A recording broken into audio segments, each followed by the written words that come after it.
네, 다양한 정치 이슈, 우리 사회의 가장 핵심 이슈들을 좀 교통정리할 시간이 필요합니다. 이런 교통정리 가장 잘해주시는 분이죠. 시사를 깊게 바라보게 만들어주는 분, 바로 변상욱 앵커입니다.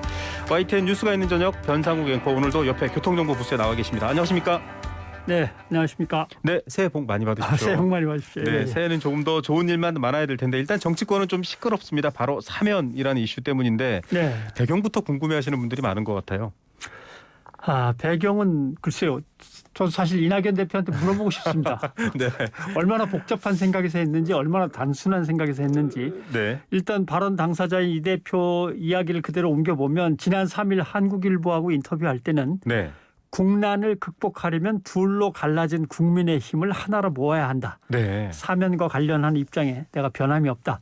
국민 통합을 이뤄내야 한다는데 내 오랜 충정을 말씀드리는 거다. 정치 또한 반목과 대결의 진영 정치를 뛰어넘어서 국민 통합을 이루는 정치로 발전해 나가야 한다. 네. 그리고 청와대와 교감이 있었던 거냐?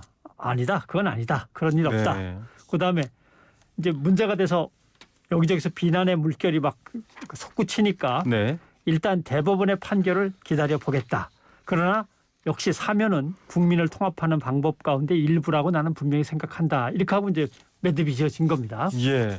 자, 사면은 사실 대통령이 하는 권한인데요. 그렇죠. 물론 이 자체로도 삼권분 분립이 위배되느냐 여러 얘기가 있지만 어쨌든 여당 대표가 얘기한 배경은 통합 큰 물결이라고 정리해 주셨는데 당내에서도 다양한 비판의 목소리가 나오고 있습니다. 약간 네. 유보적이라고 하는데 어쨌든 변함없는 사면 이야기는 좀 지키고 있는 것 같고요. 어떻게 보십니까? 일단 보기에는 이낙연 대표는 김영삼, 김대중 두 전직 대통령이 네. 전두환, 노태우 두 전직 대통령을 사면한 과거의 상황에 비추어서 네. 지금도 대통령이 감옥에 있는 두 전직 대통령을 사면하면서 국민의힘이 어떤 국정의 발목을 잡지 않고 네. 전 국민적인 어떤 통합과 화해가 이루어지면 얼마나 좋겠냐 그런 생각을 갖고 있다고 이제 보겠습니다. 네.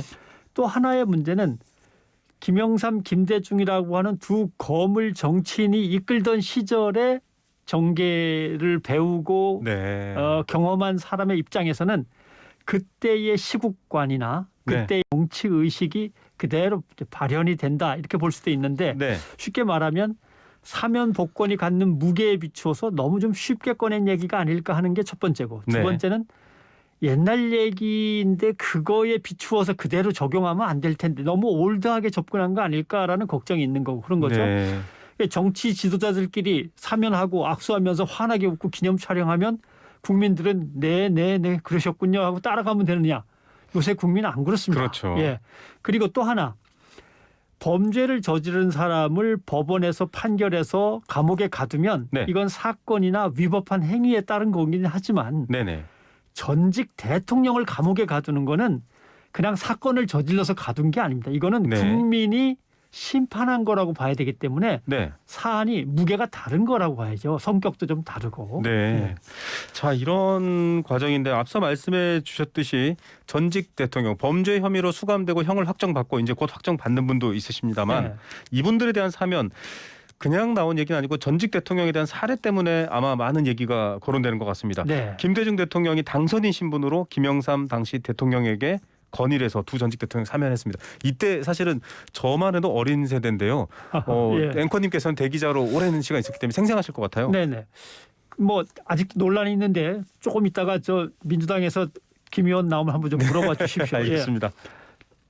김대중 후보가 대통령 당선인이 되어서 대통령 당선인 신분으로 김영삼 대통령을 만나서 전두환 노태우 씨를 사면해 줍시다라고 얘기했다는 게 12월 22일입니다. 네. 1997년. 네.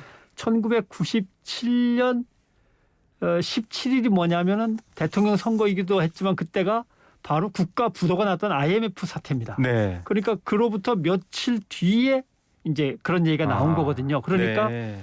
국가의 부도를 걱정하던 시절이고 네. 이제 국가 부도의 위기에서 강제로 산업을 구조조정하고 기업을 통폐합시키고 거리로 막 정리해고된 노동자들이 쏟아져 나와야 될 그런 타이밍이기 때문에 네. 이 위기 극복을 위해서는 뭔가 통합적인 국민 화합이 필요하다라고 네. 생각을 했기 때문에 김대중 후보는 사면을 위해서 국민 대화합을 위한 카드로 활용을 했고 네. 이어서 보수 정치권을 끌어안는 DJP 연합, 맞습니다. 예, 김종필 후보와의 DJP 연합을 시도했던 거죠. 그러니까 지금의 코로나 극복을 당면 과제로 삼고 사회적 거리두기를 강제로 하면서 국민이 힘들어하는 이 상황과 국가 부도의 위기에 놓였던 IMF 상황과 그래도 비슷하지 않냐. 네. 그때도 두 대통령을 사면하면서 뭔가 풀어나갔듯이 지금도 풀어나갈 수 있지 않을까라고 단순 대입을 한 그런 결과가 되겠죠. 네, 틀만 놓고 보면 정말 국가적 위기 상황에 정치 재앙을 다 뛰어넘어서 하나로 통합해서 힘을 모으자라는 차원에서의 사면인데 이게 전두환, 노태우 두 사람에 대한 사면과는 굉장히 다른 점도 있을 것 같아요. 다른 점이 있죠. 왜냐하면 김대중 대통령과 당시 김대중, 김영삼 주변의 많은 정치 지도자들은 네. 거의 20년에 걸친 정치 탄압 그것의 피해자들입니다. 네. 가장 큰 피해자들이죠. 무려 납치가 되기도 하고 사형 선고를 받기도 하고 맞습니다. 무기한 단식을 하기도 하고 네. 그래서 그 사람들이 용서합시다. 당사자들이. 당사자들이 네. 용서합시다. 라고 하면은 설득력을 갖습니다. 네. 국민들한테. 가장 힘들었고 고통당한 사람이 꺼내는 거니까. 네. 그다음에 또 하나는 지금의 문재인 정부와 민주당 정권은 적폐청산, 촛불혁명 과정에서 국민의 힘에 편승한 거지 가장 고통받았던 사람들이 아닙니다. 네. 그렇죠? 그래서 또 감옥에 보낸 당사자들입니다. 네. 그러니까 벌써 이재호 의원이나 이쪽에서는 아니 감옥에 보낸 사람들이 반성하고 사과를 해야지 왜 감옥에 간 사람이 사과를 하냐 이렇게 나오지 않습니까? 네. 그러니까 벌써 시야가 다른 거죠. 그래서 네. 감옥에 보낸 당사자인데 당사자가 또 용서하자고 말하는 건 일단 좀 애매하고 네. 네. 그다음에 촛불 민심이 과연 지금 용서화해에 긍정적이냐 부정적이냐 네. 이 부담을 갖고 얘기를 해야 되는 거죠. 네. 그다음에 또 김대중 대통령은 대통령에 당선되자마자 사면 카드를 꺼낸 겁니다. 네. 그러니까 선거 국면에서 이기려고 뭐 선거 국면 전환용 카드를 쓴다거나 이런 오해를 받을 필요가 없는 거죠. 네. 예. 사실은 김대중 대통령을 직접 탄압했던 전직 대통령들이 이 당선 당시에 굉장히 긴장했다 이런 얘기들이 그렇죠. 알려졌는데요. 그것 때문에 김대중 대통령이 표를 얻기가 어려웠어요. 왜냐하면 네. 당선되자마자 피해 보복이 있을 거다. 그렇죠. 그렇기 때문에 김대중 대통령은 후보 시절에 네. 나는 정치 보복 안 한다. 네. 거기다가 이회창, 이인재 다른 후보들도 바로 사면 복권 시켜야 된다. 뭐 이렇게 얘기를 네. 했기 때문에 세 커다란 후보, 유력한 후보들이 모두 공통된 대통령 선거 공약이었습니다. 예. 그러니까 이게 꼼수로 해석될 여지가 없는 거죠. 그러네요. 자, 큰 틀에서 보면 뭐 국난 극복을 위한 대통합이라는 말이지만 들어갈수록 이야기가 좀 다르다라는 생각이 듭니다. 전직 네. 대통령 사례와 역시 해석이 달라지는 건 역사적 상황 때문인가요? 그렇습니다. 예.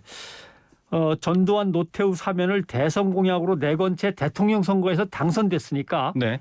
간접적으로라도 김대중 후보는 국민에게 저 나중에 당선되면 사면해도 되겠습니까라고 물은 게 되고 네. 국민이 대통령으로 당선을 시켰으니까 선거를 통해서 국민에게 질 정치적 부담이 확 줄어든 거죠. 네. 그걸 공약으로 내걸었는데 뽑아졌으니까 네. 결국 그런 과정과는 달리 촛불혁명과 국정농단 세력 탄핵이라는 기체 아래 적폐 청산을 내걸고 대통령 선거전에서 당선된 지금의 정권은 전혀 다른 거죠. 그렇네요. 예. 네. 자, 국민의 뜻을 얼마나 읽어냈느냐가 정치인들의 능력이겠죠. 지금 네. 두 가지 사례를 놓고 비교해 봤을 때 많은 분들이 좀 갸우뚱할 것 같습니다. 자, 두 전직 대통령은 어쨌든 사면이 됐습니다. 뭐 사형 선고까지 받고 무기징역까지 받았던 내란죄 뭐 여러 가지 아주 어마어마한 죄를 가졌던 그렇죠. 분들인데 예. 사면의 효과는 어땠나요? 지난 97년 전두환 노태우 두 사람의 사면에 대해서 글쎄요. 이걸 과연 사면을 통해서 국가적 통합과 국민적 화합과 국가의 번영을 가져왔느냐. 네. 뭐 돌이켜보면 알 수 있는 거죠. 네. 아니면 오히려 역사가 퇴행했느냐. 전두환 씨 추종 세력들은 나중에 무슨 얘기들을 꺼냈냐면 네. 5.18에는 북한군이 개입했다. 역사 왜곡을 서슴지 맞습니다. 않았고 지금까지 이어지면서 그걸 믿는 국민들도 상당수 됩니다. 네. 거기다가 수구 기득권 언론들이 나서고 유튜브가 이용되면서 광주 항쟁 희생자들을 뭐 홍어 택배라고 비하하는 등 폐륜적인 행위들이 마구 자행되고 어쩔 수 없이 이번에 특별법까지 만들어서 네. 광주 민주화 항쟁을 왜곡 폄훼하는 행위를 엄벌하겠다. 법을 만들 수밖에 없는 상황이었고요. 네. 또 하나 전두환 노태우 사면은 사회적 갈등만 키웠지 성공한 쿠데타는 처벌받지 않는다는 명제의 타당성을 키웠지 네. 사회 전체적인 도덕성을 위로 끌어올리지 못하고 불감증을 오히려 키웠습니다. 네. 그 이후에 대단히 죄송합니다만 네. 전과 10몇 범이 돼도 대통령 자격이 충분하고 네. 예. 그다음에 독재자에 따른 독재자 아버지의 후광을 입고 대통령이 될 수도 있는 그런 세상이 됐단 말이죠. 네. 그 헛된 신화를 만들어낸 언론들이 사면에 대해서 이번에 취할 태도는 또 너무나 뻔한 거기도 하죠. 네. 자, 과거 역사라는 거울이 없으면 자신이 어떤 모습인지를 판단할 수 없을 텐데 이 두 역사에 이어져 있는 전직 대통령에 대한 사면 이야기 과연 어떻게 봐야 될까? 참 국민의 의미와 뜻은 못 읽고 예. 다른 뭐 엉뚱한 걸 읽고 있나 이런 비판도 나와요. 지금 말씀하신 게 핵심이 될 것 같은데 물론 국민들도 나이든 불쌍한 전직 대통령들을 좀 집에 보내주자 이런 생각을 갖고 계신 분들은 많이 계실 겁니다. 네. 그러나 문제는 그것을 어떻게 공론화시키느냐는 민주적인 절차와 방식의 문제가 있는 거죠. 네. 만약에 당 대표면 당의 공론화를 시작하게 할 수는 있지만 당의 대표니까 정책위원회나 최고위원 회의를 거쳐서 의견을 듣고 모으고 점검한 뒤에 당의 대표로서 공식 얘기를 꺼내야 되는 거지. 네. 그걸 다 생략하고 갑자기 새해 첫 마디가 그걸로 툭 하고 나오면 잘못하면 큰 실수가 되는 거죠. 네. 또 사면권자는 대통령입니다. 그렇습니다. 앞부분에 앵커께서 얘기하셨는데 대통령이 사면의 주체적인 행사자일 것 같지만 또 막상 어떻게 보면 그렇지 않습니다. 네. 왜냐하면 사면이란 민주주의 삼권 분립을 일시적으로 무너뜨리는 거거든요. 네. 행정부 수반 대통령이 사법부의 사법권에 개입해서 완전히 사법행위를 지워버리고 폐기 네. 처분시키는 거니까 상당히 강제적인 행위고 비민주적인 행위일 수 있기 때문에 그것은 반드시 국민 다수의 동의와 여론에 힘입어서 해야지 네. 대통령이 자기가 권한을 갖고 있다고 그냥 할 수 있는 건 아닙니다. 네. 정치 지도자들끼리 나 사면할까 해. 나도 그게 좋다고 생각해. 그럼 한번 해보지 뭐. 이렇게 되면은 이거는 민주주의, 국민의 주인인 민주주의가 아니라 엘리트들이 이끄는 엘리토크라시라고. 네. 네. 예, 이거는 자칫하면은 특권주의가 될 수가 있는 거죠. 예. 결과적으로 변상욱 대기자님, 변상욱 앵커님의 말을 듣다 보면 사면은 국민이 해주는 거지 정치인들이 하는 게 아니다라는 예, 결론으로 가는 것 같습니다. 그렇습니다. 한동안 이게 가라앉지 않을 게 지금 사실 굵직한 선거들이 연이어 있거든요. 예. 보궐선거와 내년 대선이 있기 때문에 이거 어떻게 정치권에서 달궈질지 걱정입니다. 글쎄요. 뭐 여권은 더 이상 얘기를 꺼내기가 난처합니다. 네. 대법원 판결 난 뒤에 상황을 보십시다라고 이낙연 대표는 얘기했고 대통령도 예전에 아마 2019년일 거라고 생각하는데 네. 사면 얘기는 대법원 판결이 다 끝난 뒤까지는 얘기를 꺼낼 수가 있는 게 아닙니다. 네. 라고 못을 박은 게 있기 때문에 당분간은 이제 얘기가 안 나올 거고 네. 국민의힘은 만약 당 내부를 정비하고 보궐선거로 몰고 가면서 네. 대선까지 있으니까 이 이슈를 계속 끄집어낼 겁니다. 네. 사실 이명박 박근혜 두 사람을 배출한 국민의힘 입장에서는 이명박 박근혜 사면 얘기를 꺼내기는 좀 부담스럽습니다. 아직도 그렇죠. 비호감 이미지가 많으니까.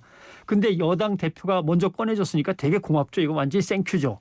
그래서 어떻게 보면 지금 최대 수혜자는 김종인 위원장입니다. 네. 왜냐하면 광주 민주화 운동에 대해서 긍정적인 입장을 사실 밝혔고 용감하게 박근혜 국정농단에 대한 대국민 사과도 하자고 했고 네. 그랬는데 중도층에서는 조금 호응을 했지만 당 내부에서는 비판이 컸거든요. 네. 뭐 하냐 지금 도대체 자기만 인기 끌려고 그러냐 이렇게 얘기를 했는데 막상 김종인 위원장이 이만큼 나오니까 저쪽 이낙연 대표 쪽에서도 이만큼 와서 사면 얘기도 꺼내고 김종인 위원장과 함께 영수회담 네. 가집시다 이런 얘기도 꺼내고 하면서 봐라 내가 한 발 앞으로 쓱 나가니까 저쪽도 끌려오지 않냐 네. 이러면서 뭔가 김종인 위원장의 입지가 단단해지는 게 있죠. 그러면서 또 이득도 챙겼지만 공격할 거리도 상당히 많이 챙겼습니다. 네. 뭐냐 얘기만 꺼내고 쑥 들어가면 어떡하냐 이렇게 하면서 이제 계속 여권을 공격할 빌미가 이제 있는 거죠. 예. 두 전직 대통령의 구속 또 판결로 탄핵의 강을 건너지 못하던 보수 야당의 강을 건너게 해주는 여당 대표의 속내는 또 뭘까? 그렇죠. 참 어렵네요. 아무튼 언론이 여기서 사실 국민의 편에 서야 됩니다. 왜냐하면 주권자이자 국가의 주체인 국민을 그저 도구로 여기거나 국민의 의사와 주권이 무시된 체제로 정치 체제가 막 그냥 굴러간다면 네. 그걸 극복하는 게 민주주의고 이 민주주의를 지키는 게 언론이어야 되는데 언론이 그 역할을 충분히 하느냐는 한번 국민이 좀 지켜봐야 될 겁니다. 네. 자, 변상욱의 눈으로 바라본 이 사안들 여러분 언론이 똑바로 지켜보는지 여러분들이 또 지켜봐 주셔야 되고요. 예. 오늘 뉴스가 있는 저녁 앵커 리포트는 뭔가요? 오늘 전경련 산하 한국경제연구원이 지난 30일에 발표해서 국민들을 깜짝 놀라게 했는데 우리 경제가 올해 마이너스 8% 성장할 수도 있다. 네. 그런데 사실 그것이 얼마나 조금 허황된 보도였는가에 대해서 팩트 체크를 하겠습니다. 네. 경제의 분야지만 또 우리 아주 여파가 큰 부분이기 때문에 예. 잘 가시고 저희 유튜브 청취자분이 변상욱 대기자님 쏙쏙 들어오고 시원시원합니다라고 JJ님께서 네, 응원의 고맙습니다. 문자 주셨습니다. 그리고 뉴이조의 시작 시간이 네. 7시 15분입니다. 네. 예. 자, 7시 15분입니다. 7시 15분에 뉴이조 잊지 말아주시기 바랍니다. 앵커님 오늘 말씀 감사드립니다. 고맙습니다.